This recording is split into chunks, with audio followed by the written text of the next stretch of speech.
The CBS Radio Mystery Theater presents...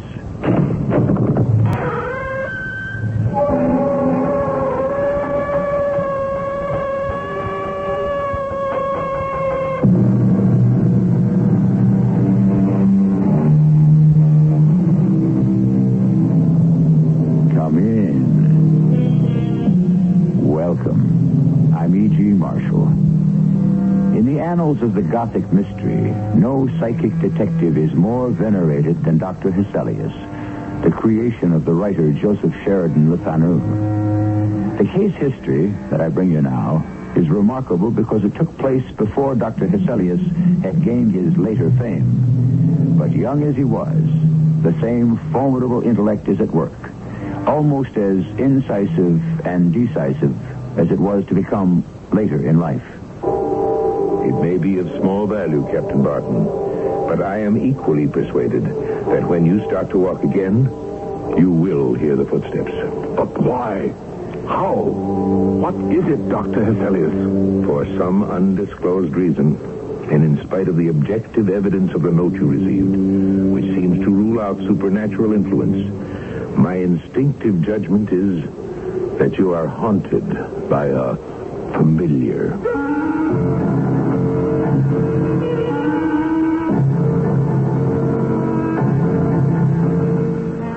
Our mystery drama, The Familiar Ghost, was written especially for the Mystery Theater by Ian Martin and stars Charles Irving. It is sponsored in part by Contact, the 12-hour cold capsule. I'll be back shortly with Act One.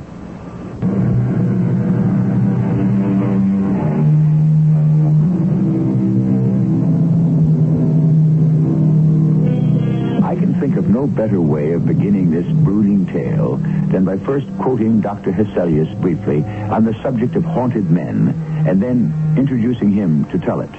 The quote, "In a rough way, we can reduce all such cases to three distinct classes.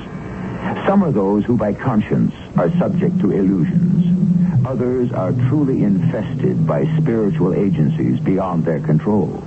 And the third are affected by some systemic disease which clouds their functions and destroys objective thought. Had I seen James Barton soon enough, I might have read his problem." Somewhere about the year 1894, a young man, whom I shall call Captain James Barton, returned to Dublin. He had served in His Majesty's Navy with distinction during the American War. He was 43, intelligent, a man of the world, reserved, and affluent, although he kept but one manservant and one horse. He appeared to be a man who would live to a good old age and die rich, till he met Viola Montague and fell hopelessly in love. I know I am not worthy of you, Viola. I realize there is a considerable difference in our ages. I am not a wealthy man, but I believe I can maintain you comfortably in every way, and I can offer you a devotion of such depth and strength that it is far more important than my life. I'm asking you, nay, begging you, to become my wife. Oh, James, I am overcome. I have no words. You only need one to answer, my beloved. Let it be the right one, for I know how unworthy I am. Stop it. I will not have you run yourself down. You are handsome and kind and strong and more than worthy. As for your wealth and your age, I care not how much you have of either. I accept you just as you are. Are you saying yes? Till my father, the general, returns from Europe, I cannot promise you my hand, but for myself, I give you willingly my heart and my answer. Yes. Yes. My darling, you have made me the happiest of men. Surely when General Montague sees that, he will not refuse my suit. Have no fear. Father will be your staunch supporter. Indeed, he's already a hero worshiper of yours for all your exploits at sea and the battles you've won for your country. That's behind me now. I've had enough of the sea. I never want to return to it. I hope you never shall. I want you with me. And even if Father has any notion against our marriage, It will not take me long to wind him about my finger. When will he be back from Europe? Within 3 weeks. And we shall be married as soon after that as I can manage. It can't be too soon for me. But it's getting late. Oh, don't go yet. I better. With no one in the house but the servants, I don't know if I trust myself entirely. I suppose you must. Viola. Oh, James. Good night, darling. Good night. It's such a foggy and broody night. I don't like the idea of you walking home. It's not so far. Good exercise. I shall enjoy the stroll. I'll be walking on air all the way. I shall worry until I see you safe and sound tomorrow. Don't let anything happen to you. What could happen to me? I am armed and well able to take care of myself. Nothing could trouble me tonight. Not even the devil himself, though he walked in my footsteps. What prophetic echo from the inner mind could have made Captain James Barton select those special words? For in a sense, this was exactly what was about to happen to him. As he strode along the misty, shadowed streets, the leather heels of his boots echoed sharply on the cobblestones. The sound of his own boots was all very well. But of a sudden, he became conscious that he had a follower. Oh, who's there? Who are you, I say? Am I hearing things? No one there. Not even the hint of a shadow. Imagination, I suppose. Confound it. It's chilly, cold. Better get myself home. There is someone following. And yet, if I look back, there's no one there. Oh, what am I running from? Who could be following me that I cannot see? And why am I suddenly so afraid?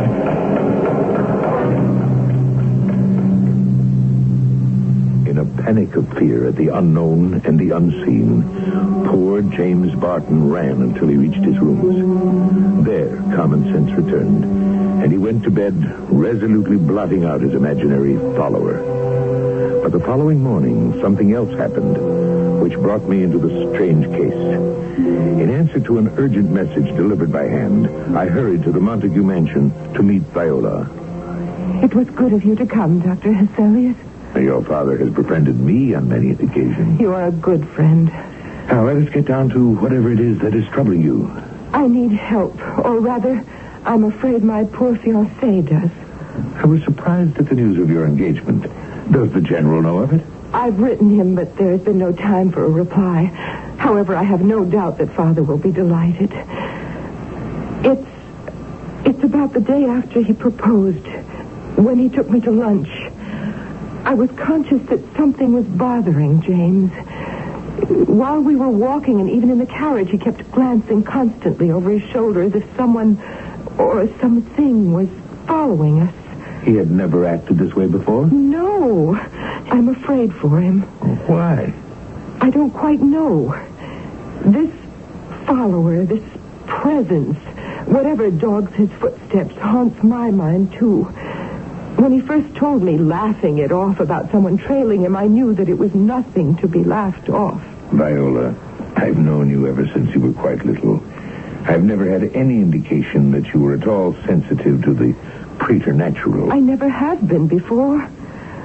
I might have written it off as undue concern for someone I loved, just as I'm sure James would have, if it hadn't been for this. And what is this?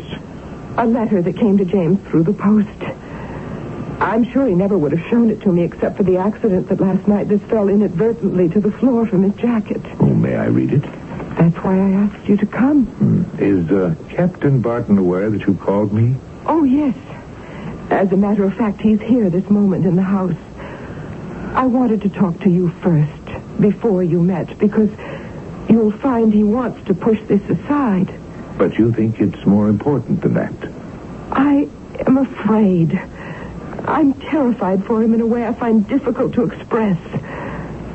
I know that my husband-to-be is in dreadful jeopardy. I hope your fears are not justified. But I think if the captain is here, by all means, he should join us. He's in the next room. I'll get him. James, would you come in, dear? Of course, Viola. James, this is the Dr. Hesselius I've told you so much about. Dr. Hesselius, my fiancé, Captain James Barton. Pleasure to meet you, sir. And for me, Doctor. The term is not honorary, Captain. I've been thoroughly educated in medicine and surgery, though so far I have practiced neither. That does not mean to say I do not continue to pursue my studies, which, however, have taken me somewhat deeper into the realm of the spirit and the psyche itself. James, I asked Dr. Hesselius here, as you know. I beg you to discuss the note you have received and what happened the other night. Have you read the note, Doctor? Not yet. I preferred to have your permission. That was not necessary. Here, I shall read it to you myself. To Mr. Barton, late captain of the Dolphin, you are warned of danger. You will do wise to avoid Eglantine Lane, and indeed the lady who lives at one end of it. Should you walk there again, take this warning once and for all that you have reason to dread. And it is signed, or at least concluded, in capital block letters crudely printed, The Watcher. You have no idea, of course, who the Watcher might be. Not the slightest. Or you, Viola? Me, Dr. Hesselius, how could I? Perhaps some other suitor? There has been no other. I will not deny to you, Doctor, that I have not made enemies. Not only those it was my duty to war against, but also among my own compatriots. The command of a ship makes a man an autocrat. But now the war is over and done with. I can think of no one who should bear a special grudge. At all events, the note is not what disturbs me. It is the follower. Yes. I must admit he bothers me also. Why, Dr. Hesselius? Because the two, if they belong together, don't fit each other, do you see? As evidenced here by this note, one is of this world, the other... Do we understand that you never saw the man who made the footsteps? That's right. But it was foggy. Still, I understand you turned back, called to him, tried to locate him. I did. And when you just paced back and forth and tried to create the echo of your own footsteps, there was no sound. Correct. It's very late, Dr. Hesselius. I think Viola is tired. I'm not. I'm worried, James. Suppose, after we say goodnight, Dr. Hesselius and I continue the conversation. Can I drop you somewhere, Doctor? As a matter of fact, I could use a walk. And we're going in the same direction.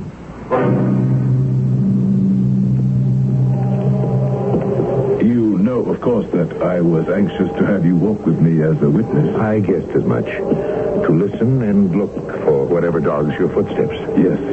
But you didn't want Viola to know that it is a constant fact by now. How did you know? Am I right?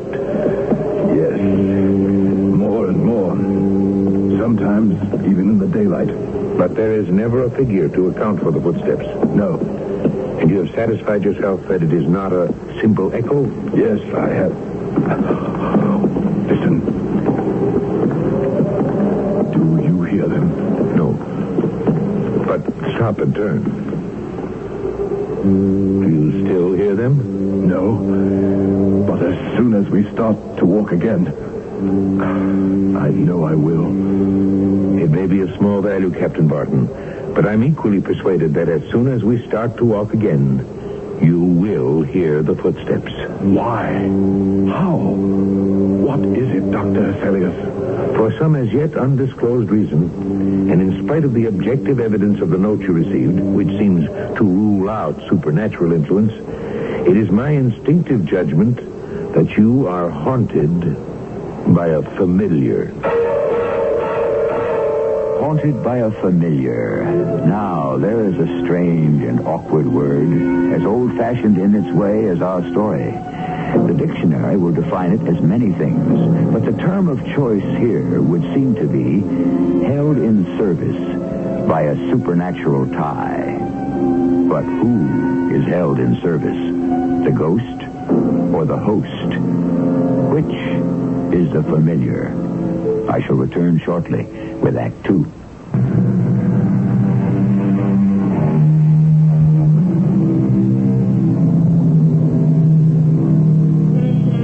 We are now back to our story of the familiar. What is it that Captain Barton cannot remember out of his past, or chooses not to? Can the brilliant Dr. Hesselius, whose mind embraces two worlds, the finite and the supernatural, solve the problem which could destruct James Barton's marriage before it even begins? You mean that I am haunted wherever I may go by a demon? I don't have enough evidence to answer you as yet. I still don't know whether your tormentor is alive or dead. Nor, Captain, do I think you do. Alive or dead, how do I get rid of him? Now, the first step, perhaps the only step, is remembering who he is. How can I remember someone I cannot see but only hear, who writes me in print so that I cannot recognize the hand, and who signs his letter only the watcher? Time must answer that for you. But I have no time, or little. Within the next few days, General Montague will return, and I hope give his consent to my marriage to Viola. I would not advise that until... I realize that marriage to her will be impossible until this matter is resolved. Of course you do. I propose you come to my offices tomorrow and allow me to make as thorough a physical examination of you as possible. There's nothing the matter with my health. Would you rather the problem was all in your mind? No. I'll come to your offices in the morning. Good. For tonight, let us see you safely home. How can I be safe while I am hounded? You hear the steps again. Yes. I shall not sleep tonight, nor any night until this torture is gone. I was puzzled and intrigued by this curious hallucination. The imaginary footsteps that dogged Captain Barton were easy enough to account for. Our imagination can, under periods of great stress or excitement, conjure up almost any unbelievable terror. But the note, that was something else again. Clearly, this was no simple case. The threat came from this world as well as the world beyond. And with the captain's visit the following morning, the mystery only deepened. This came by the morning post. My man brought it to me. The same crude printing as before. Never mind the printing, Doctor. Read it. You may as well think, Captain Barton, to escape from your own shadow as from me. Do what you may, I shall follow or see you as often as I please. I will do better than that. I shall let you see me, for I do not want to hide myself as you fancy. If you are of good conscience, what do you have to fear from the eye of the Watcher? He means to reveal himself. Won't that be all to the good? I don't know. You haven't guessed who he might be? No. Then perhaps when you see him, you will. At all events, whoever he is, he seems to belong to the natural world rather than the supernatural. But what about the footsteps? Imagination plays tricks on all of us. A man would have to be mad to imagine something like that. Not necessarily. Let me examine you thoroughly, physically, and then worry about any aberrations of the mind. I found him in excellent health. Remarkable condition, in fact, for a man of his age. Had I not known it, I could easily have concluded that here was a man in his mid or early 30s, in the prime of life. My report to him seemed to lift his spirits somewhat. There were a few laboratory tests to be completed, and we made an appointment for the following day. But another development was to enter this strange case before that appointment was kept.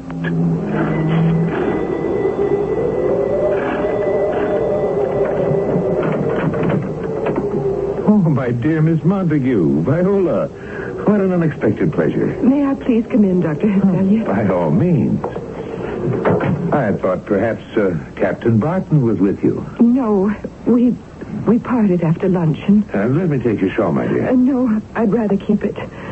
I'm chilled to the bone. We have just seen the Watcher.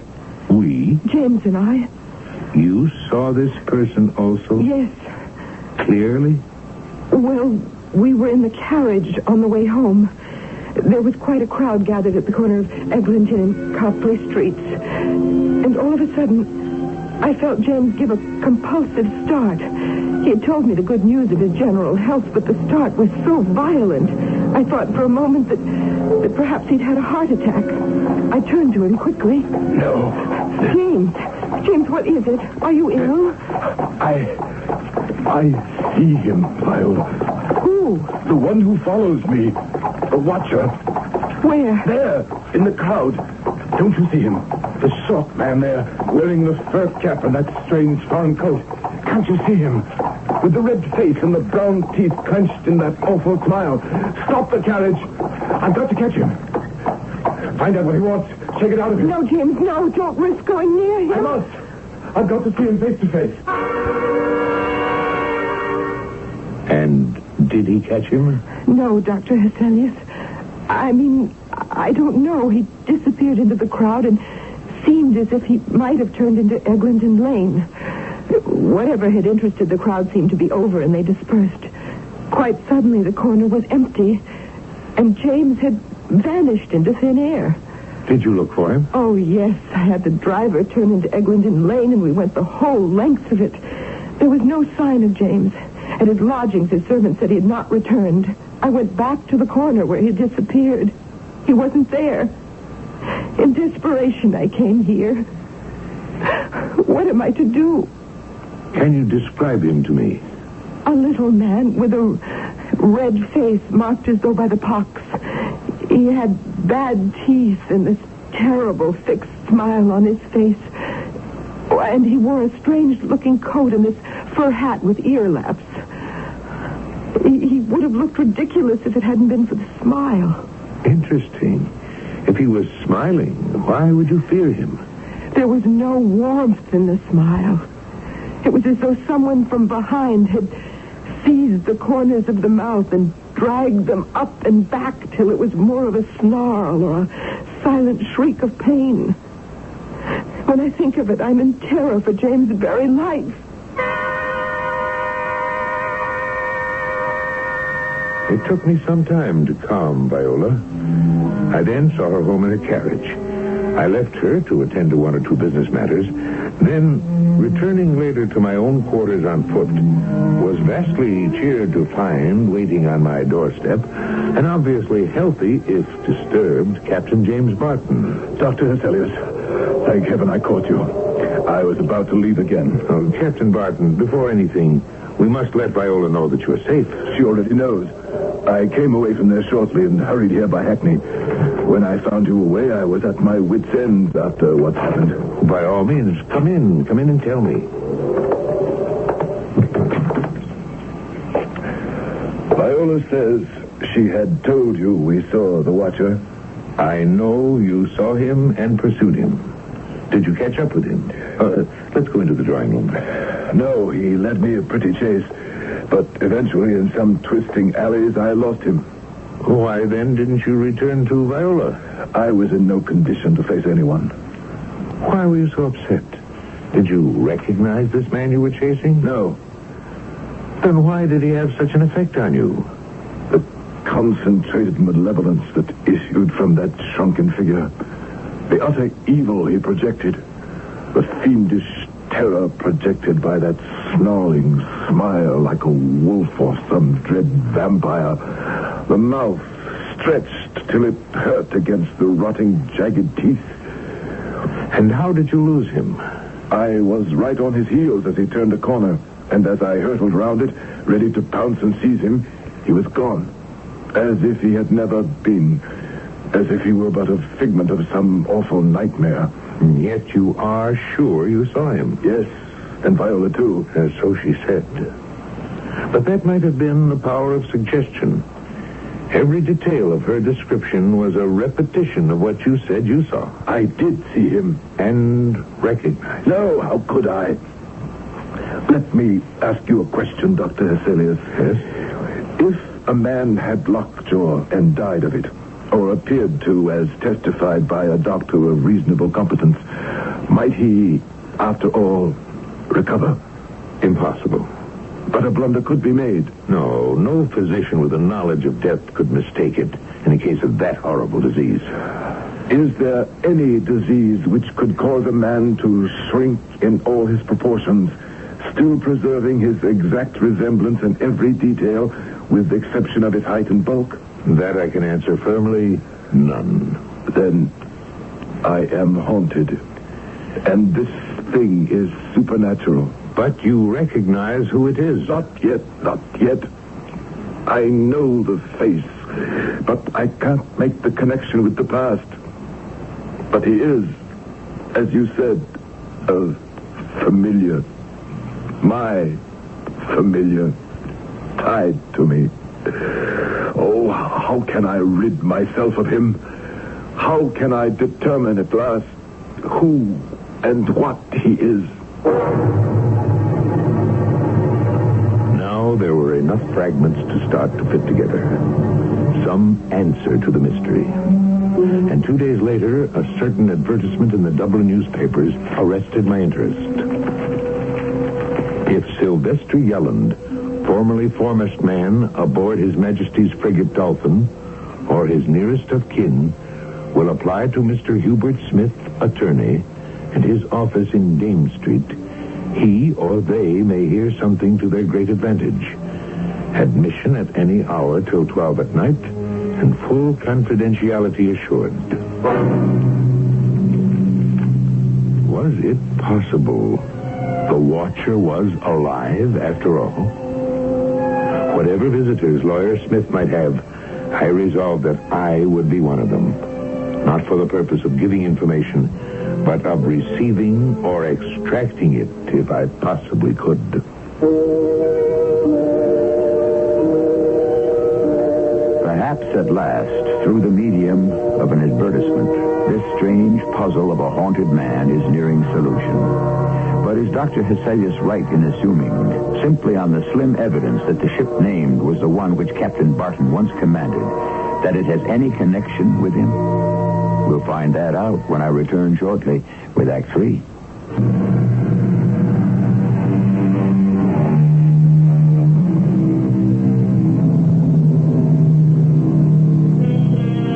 All of us are haunted by mistakes in our past. Sins of both commission and omission. Something far deeper is born on the current from Captain Barton's past life. Something that bears with it the threat of retribution. But is the threat one of physical violence or something darker and far worse? A spiritual accounting from beyond the grave, too unspeakable to try to put into words. Upon reading the advertisement in the paper, I had been convinced that only Captain Barton could have placed it there. I could have gone to him directly, but I hesitated to. In a sense, it was none of my business. But I took it that the identification of Sylvester Yelland might solve the mystery of the captain's mysterious follower. So I went to see Lawyer Smith. Come in, then. It's unlocked. Mr. Hubert Smith? That same, sir. And may I ask? My name is Dr. Hesselius. I'm here at the instigation of the advertisement you placed in the paper. Oh, then you know something of this Sylvester Yelland. No. My object was to ask who placed the advertisement. That, I'm afraid, would be privileged information. Why do you ask? As I said, I am a doctor. I am concerned about a patient of mine, a Captain James Barton. Do you know him? I think I must clarify my position. I am, as you know, an attorney. A client has retained me to try to ascertain the whereabouts of the party named in the advertisement, at the same time enjoining me to total secrecy as to his identity. Did Captain Barton place this ad? The answer is a categoric no. Then can you tell me who Sylvester Yelland is? Has he gotten in touch with you? That's a question I will not answer, nor any others on this subject whatsoever. Good day, Doctor. I left Mr. Smith, the attorney, convinced in my own mind that I was right about Captain Barton. I was sure he had inserted the ad. I went to Viola. A fortunate thing that I did, for I found her in woeful condition. Oh, I thank the Lord you came by, Dr. Hesselius. I'm at my wit's end. I don't know what to do. Captain Barton? Yes. My poor darling is slowly being driven mad by this strange creature who haunts his footsteps. Sylvester Yelland, you mean? Who? The name means nothing to you. No. You did not happen to read this in the daily newspaper today? What is it? A personal advertisement from the agony column. James put this in the paper? It says that the man was on board the Dolphin. Wasn't that his ship? Yes, but the ship has had other captains, other crews. It could be coincidence. Possibly. My instinct tells me there's some strong connection between this man and your James. I'd give a great deal to know just who he is. Then why don't you ask James himself? It's what I intend to do without delay. But I was to be frustrated in that determination by the sudden arrival home of Viola's father. General Montague was a man of exceptional force. A lifelong experience of command had accustomed him to attacking problems head-on. Since he had known the Barton family all his life, and in fact James himself 10 or 12 years earlier, he considered him a most desirable match for his daughter. As for James's follower, he dismissed him with a roar of laughter. Absolute Tommy rot. General Montague, believe me. My dear Captain, I've heard enough from Viola not to need to hear any more from you. She tells me that you are a victim to blue devils in a new and original shape. I am afraid it's a good deal more complicated. Oh, come, this will never do. You're more like a man on his way to the gallows than to the altar. As to that, General, much as it pains me, I have been thinking very seriously. James, your whole problem is brooding on things when you should be in a transport of joy. Your annoyance with the occasional appearance of an ugly little man throws you into fits. So let me handle this. Let him just appear once more. I shall beat him to a jelly with my own hands. If you knew what I know, you would speak very differently, General. Don't imagine that I am so weak as to assume without overwhelming proof the conclusion to which I have been forced. The proof of it is locked up. Oh, what is it? Oh, your hand, it's bleeding. It's nothing. I caught my finger on this nail by the window. It's rusty, Captain. You ought to have that seen to. There's always the danger of lockjaw. Lockjaw? Well, certainly, from the infection. Perhaps that will be the answer. What are you staring at out of the window? He's there, standing, looking up at us. Oh, where? By the lamppost. Oh, confound this fog. Which lamppost? The one across the street, in his greatcoat with the flaps of his cap flying. And he's smaller than ever. He's shrinking. But that smile, that ghastly smile. Oh, yes, I do believe I see him. Let me get my cane, and I'll thrash the rascal out of your life forever. My life. Never. Till it is ended. I tell you, Dr. Hesselius, I saw the man. Are you sure, General? When I came out the street door, there was someone by that lamppost who fit the description. But as I came out brandishing my cane, the fellow just melted into the fog. I say, Hesselius, you don't suppose he really is? Oh, no. No, I'm quite sure whoever he is, he has been, all right. The problem is he still? And who and what is he? Or was he? You got no explanation from the captain when you returned? None. Only the question, you saw him? To which I answered yes. You are quite sure? Now, look here, Hyselius. I don't take to being questioned like some common criminal. I may be getting on in years, but I've never doubted the evidence of my own eyes. That finger Barton caught on the rusty nail. The danger of lockjaw. I don't like it. Now, then there is danger of serious infection. Remember the little man with that strange, stretched smile? I wonder. Yeah, I don't follow you, but I do know this is something out of my ken. Can't you have a talk with Barton? I'd better. Or else he may not be able to keep his balance on the brink of tragedy. It will be too late.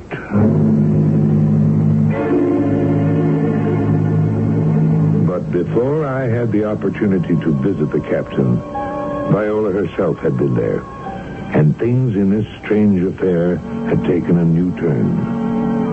This is what Viola reported to us after her visit.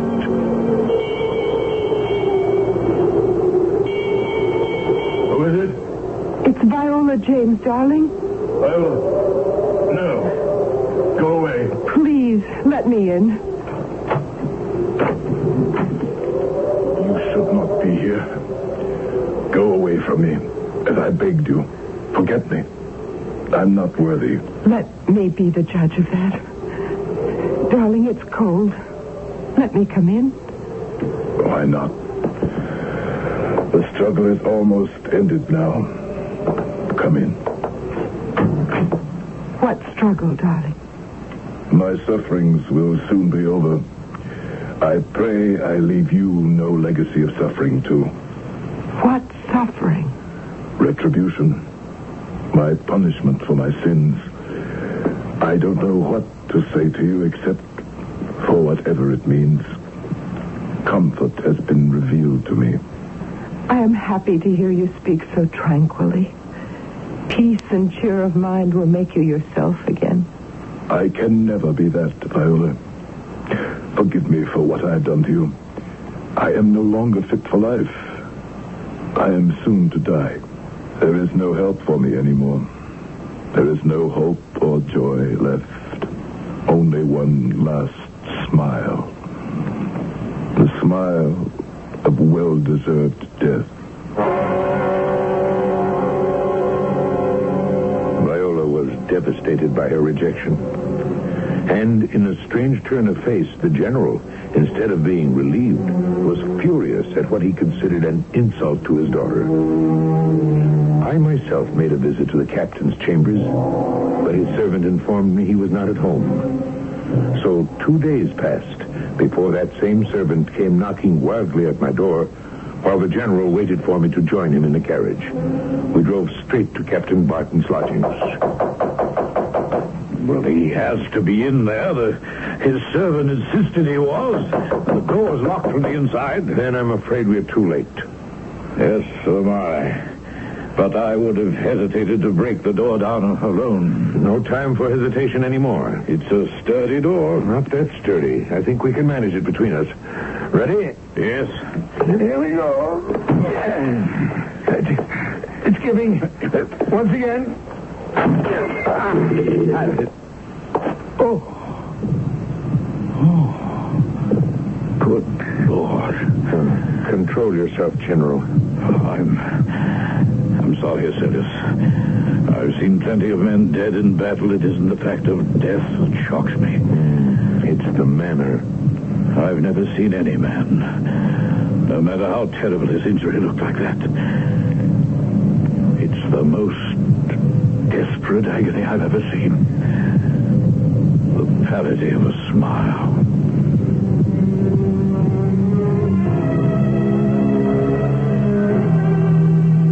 The captain lay in his bed, composed enough, as though he had been waiting for death. But as relaxed as his body seemed, the skin, muscles, flesh, were drawn back over his skull so tightly that his head had snapped back, driven deep into the pillows. As a physician, I recognized the cause of death immediately. The explanation was not so easy, although information I gained from the attorney Hubert Smith seemed to be the answer. No, I am distressed at the news you bring me, Dr. Heselius. And I can only hope that you can give me some answers. Oh, to what? The mysterious Sylvester Yelland. Did anyone ever answer the advertisement? Wait, I can speak now and answer you yes. The guardian of a young man who has not yet attained his majority. A young man who's also named James Barton. The captain's son. That's correct. There's no question after what has happened. And the captain named him his sole heir. Who was his mother? She was the daughter of a man named Sylvester Yelland. 12 years ago or so, when James Barton first became captain of the Dolphin, he fell in love with a young woman. But after a while, he sailed away like other mariners. But her father was one of the sailors on his ship. Within a year, she gave birth to a child and died on the childbed, and the enraged father, when the news reached him, tried to wreak his revenge on Captain Barton. And Barton killed him? Not quite. Captain Barton had forgotten the woman entirely, and thinking the man Yelland was a mutineer, had him flogged. He was cast in the brig, developed an infection, and within a few days had died horribly of lockjaw. Lockjaw? You seem surprised. Little wonder. That was what killed the captain himself.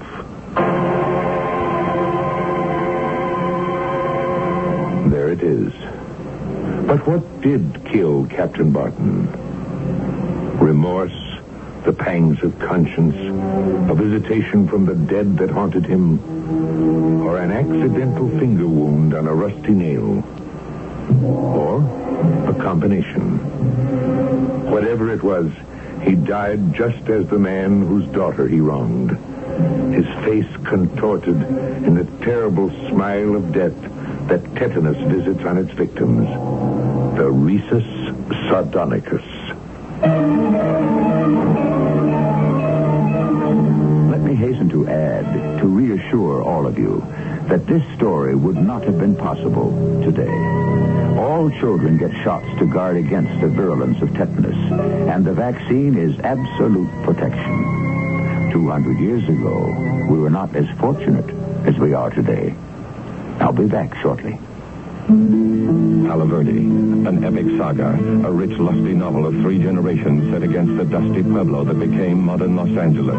Palo Verde is the drama of Amelie, sensitive, supremely passionate, and the 2 Van Vliet brothers whose fierce love for her almost destroys them all. Palo Verde is the next generation. Kingdom, flying ace and silent movie idol. Shy Tessa drawn toward the most dangerous of loves.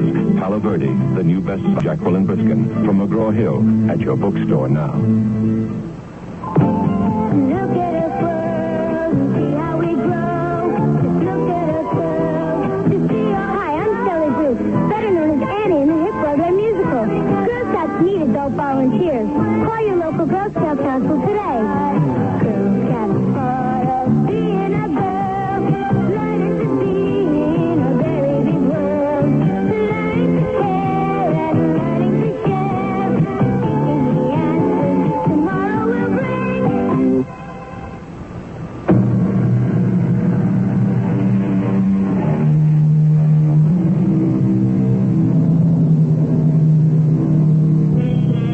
I think you could say that this has been, in every sense of the word, a morality story. As I mentioned before, we all make mistakes. That is the human lot. It is only or make amends that we deny our birthright. We can try to shut our minds, convince ourselves that we have forgotten them, but we cannot control the watchdog of our minds. Shakespeare said it, for conscience doth make cowards of us all. Our cast included Charles Irving, Gordon Heath, Terry Keane, and Ian Martin.